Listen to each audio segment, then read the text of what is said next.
morning, family of God. So good to be in your homes again this beautiful Friday morning. We give God all praise, glory, and honor for keeping us all safe in Jesus' name. This morning I'm going to do a declaration, blessings and restoration.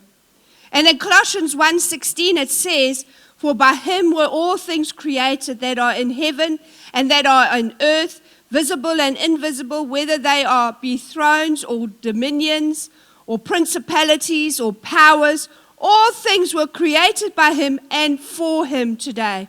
I decree and declare, as a child of the Most High God, I have the great creator of the universe residing in me, and he's residing in you today.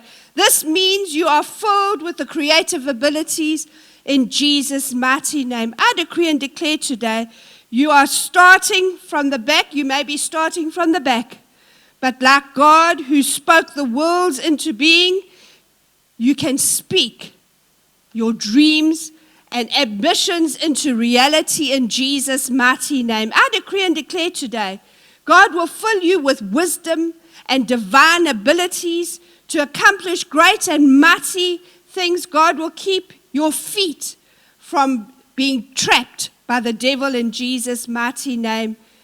God's favor will surround you like a shield in Jesus' name.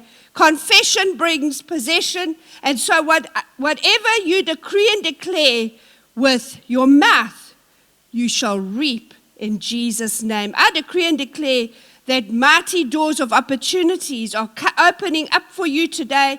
Every Red Sea in your life is opening up in the mighty name of Jesus. This is a set time to arise and shine. Whatever was taken or stolen away from you will be restored unto you sevenfold. All your missed opportunities and wasted years, God will restore in the mighty name of Jesus.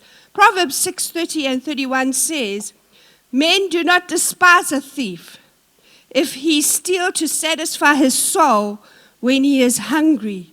But if he be found, he shall restore sevenfold. He shall give all the substance of his house." Give God all praise and glory. Have a blessed week ahead. God bless.